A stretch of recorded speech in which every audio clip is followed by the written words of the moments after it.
جی بالکل، جیسا کہ پاکستان کی پارلیمنٹ میں متفقہ طور پر جو قرارداد منظور کی گئی ہے، جو بچوں کے ساتھ درندگی کے واقعات میں ملوث جو مجرمان ہیں ان کو سر عام سزائیں دینے کے لیے جو ریزولوشن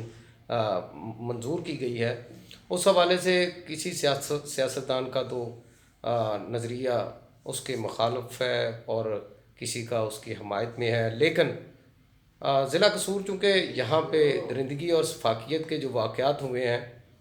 جو امیج یہاں پہ گیا ہے، اس کی وجہ سے یہاں کی عوام کا جو یکسر یہی مطالبہ زور پکڑ رہا ہے کہ یقیناً ایسے مجرمان جو بچوں کے ساتھ زیادتی کرتے ہیں ان کو سر عام سزائیں ملنی چاہیے۔ تو یہاں پہ میرے ساتھ جو زینب کے والد محمد امین انصاری بھی موجود ہیں، ہم ان سے جان لیتے ہیں کہ وہ اس حوالے سے کیا خیالات رکھتے ہیں، اور یہ جو درندے ہیں یہ اس دھرتی پر بہت بڑا بوجھ ہے، تو کیسے ان کا خاتمہ ہونا چاہیے۔ یہ سر عام جو سزائیں دینے کا جو فیصلہ ہو رہا ہے، جو قرارداد پیش کی گئی ہے، اس کی مخالفت کون لوگ کر رہے ہیں؟ پہلے تو کئی لوگ آپ کے ساتھ تھے جو آج کل مخالفت کرتے ہوئے نظر آتے ہیں، تو کیا کہیں گے؟ جی جی بالکل، میں دیکھیں، میں تو پہلے دن سے ہی جب زینب بیٹی کا معاملہ ہوا میرے گھر، تو میں نے اسی وقت ہی یہ آواز بلند کی تھی کہ ایسے مجرموں کو،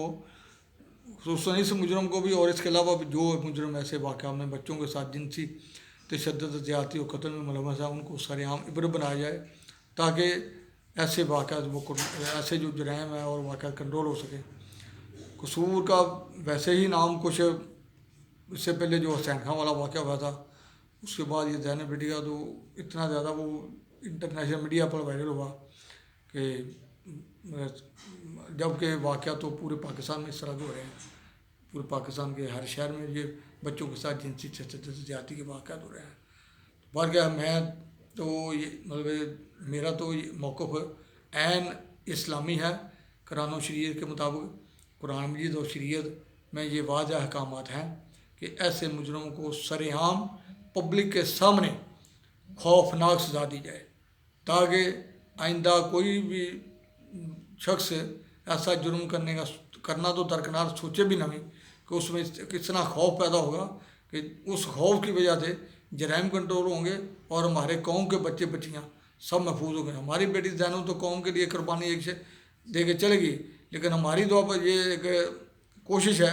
کہ ہم باقی قوم کے بچے بچیوں کو تو تحفظ دے دیں، ایسے اقدامات ہو جائیں کہ ہماری قوم کے بچے جو ہے وہ محفوظ ہوں، اور جہاں مرضی وہ جیسے مرضی آزادانہ طریقے سے گھومیں پھریں۔ ضروری نہیں کہ ہر بچے کے والدین جو ہے نا وہ ہر وقت بچے کے ساتھ اٹیچ رہیں۔ ہر والدین نے فکر معاش کے لیے اپنی ذمہ داریاں گھر کی نبھانے کے لیے اپنی ڈیوٹیوں پر جانا ہوتا ہے، ان کو گھر کے 100 کام کاج ان کو دیکھنا پڑتا ہے۔ تو یہ بالکل یہ بھی بات نہیں کہ میڈیا پر کہتے ہیں والدین بچوں کو خود سنبھالے، والدین بچوں کو سنبھالیں گے کہ اپنے گھر کے معاملات چلانے کے لیے، اپنے فکر معاش کے لیے باہر جائیں گے۔ ہاں جی بالکل، یہ فواد چودھری بھی سن لیں کہ پاکستان میں کیسے بچے جو ہیں وہ بچوں کی حفاظت کیسے کی جاتی ہے، ان کی پروٹیکشن کے لیے ریاست کیا کر رہی ہے، اور ان کی پروٹیکشن کے لیے ان کے والدین کتنی ذمہ داریاں نبھاتے ہیں، کیسے زندگی بسر کر رہے ہیں۔ کئی لوگ تو ایسے ہیں غربت اور مفلسی کی زندگی بسر کرتے ہوئے اپنے بچوں کو پڑھانا ان کے لیے بہت مشکل ہوا پڑا ہے، اور اس دور میں فواد چودھری جو دعوے کرتا ہے وہ بالکل اس پہ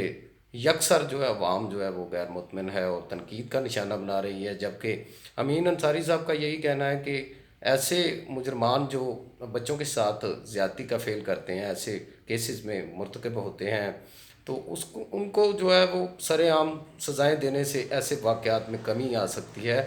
ہاں، اگر زینب کے ملزم کو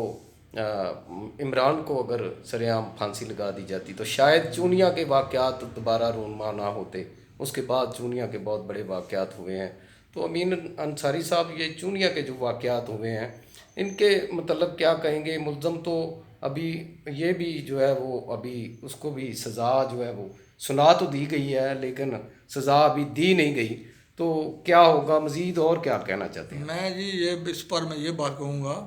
کہ ہماری پارلیمنٹ کو اب اس پر ذمہ داری کا مظاہرہ کرنا پڑے گا کہ ایسے مجرم جو بچے کو اپنی حوث کا نشانہ بنانے کے بعد بچے کو یا بچیوں کو 1 منٹ یا 2 منٹ بھی نہیں لگاتے، ان کو وہ قتل کر دیتے ہیں۔ اور ہمارا قانون آگے جو معاملہ وہ دیکھیں، اگر مجرم پکڑا گیا ہے، وہ مان بھی گیا ہے، اس نے کنفیس بھی کر لیا ہے، DNA بھی میچ کر گئے ہیں، لیکن اب عدالتوں میں 2 مہینے 6 مہینے سال کے چلتا ہے۔ جب مجرم 1 منٹ میں بچے کو ابدی نہیں سلا دیتا ہے اپنی زندگی کا مظاہرہ کر کے، تو اس کے لیے آئین میں جو بھی نقائص ہیں یا جو خامیاں ہیں، میں پارلیمنٹ سے کہوں گا کہ وہ جو خصوصاً جو وزیر قانون ہے فروغ نسیم صاحب جو کہتے ہیں کہ قرآن و شریعت میں اس کی اجازت نہیں ہے، معذرت کے ساتھ میں ان کو یہی میری یہ ان سے ایک درخواست ہے کہ وہ غور سے قرآن مجید پڑھیں اور حدیث مبارکہ پڑھیں، ان کو سارے حوالے سارے ثبوت مل جائیں گے۔ اگر ان کو نہیں ان کی نظروں سے گزرے تو مجھے اپنا کانٹیکٹ دے دیں، میں ان کو وہ سارے نمبر واٹس اپ کر دیتا ہوں، ان کو وہ سارے قرآن و حدیث کے جو حوالے ہیں ثبوت ہیں، ایسے مجرموں کو سر عام جو ہے نا خوفناک سزا دی جائے، تو وہ میں سارے ثبوت ان کو دینے کو تیار ہوں۔ دوسرا انہوں نے کہا ہے کہ 1994 میں سپریم کورٹ نے سزائے موت پر سر عام پابندی لگائی ہوئی ہے، یہ بھی میں نے معلوم کیا ہے، ابھی تک میں اس بات کی تصدیق نہیں ہو سکی، یہ بات بھی ثابت نہیں ہو سکی کہ سپریم کورٹ نے اس پر پابندی لگائی ہوئی ہے۔ قانون تو پارلیمنٹ کا کام ہے بنانا، پارلیمنٹ جو وہ سپریم ادارہ ہے، تو اگر ایسا قانون آپ بنائیں گے تو اس پر سپریم کورٹ قطعاً کبھی بھی پابندی نہیں لگا سکتی۔ جی بالکل، امین انصاری صاحب کا جو مطالبہ ہے اس پہ حکومت کو بھی غور کرنا چاہیے۔ ہمارے ریاست جو ہے اور ہمارے جو انصاف کے ایوان ہیں یا پارلیمنٹ ہے یا جتنی بھی ہماری صوبائی اسمبلیاں ہیں، ان کو اس طرف جو ہے وہ غور کرنا چاہیے، فوری طور پہ اس پہ امپلیمنٹ ہونا چاہیے۔ جو مجرمان ہیں، شفاف مجرمان، ان کو سخت سے سخت اور سر عام سزائیں دینے کے لیے اقدامات کرنے چاہیے۔ تو امین انصاری صاحب اس بات پہ آج بھی اسٹرکٹ ہیں اور یہی آواز لے کے نکلے ہیں۔ ملک کے جتنے بھی بچوں کے ساتھ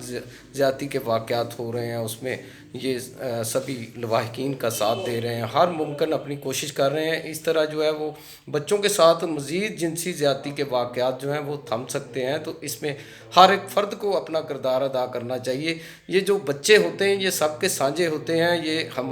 کسی ہمسائے کا بچہ ہے تو وہ ہمارا بچہ ہے، اگر ہمارے ملک کا بچہ ہے تو وہ ایک پاکستانی کا بچہ ہے۔ تو ہمیں اس درد دل کو محسوس کرنا چاہیے اور صرف اپنی طمع نفسانی اور صرف اپنے لیے کام نہیں کرنا چاہیے، دوسروں کا بھی سوچنا چاہیے۔ اس پہ حکومت کو ہوش کے ناخن لینے چاہیے۔ آج کی جو حکومت جو اس وقت برسر اقتدار ہے، انہی نے دعوے کیے تھے جب زینب کا واقعہ ہوا تھا، انہوں نے اپوزیشن میں ہوا کرتے تھے اور انہوں نے اسمبلیوں میں اور پارلیمنٹ میں وہاں پہ وانوں میں کھڑے ہو کے بلند و بانگ دعوے کیے تھے کہ ایسے مجرمان کو سخت سے سخت سزائیں ہونی چاہیے۔ نون لیگ کی حکومت یہ کر رہی ہے، وہ کر رہی ہے، بڑے بڑے دعوے کرتے تھے، لیکن آج ان دعووں پر عمل پیرا ہوتے ہوئے بالکل نظر نہیں آ رہے، جو شرم کی بات ہے اور ان کو وہ وقت یاد کرنا چاہیے۔ جی جی میں ساتھ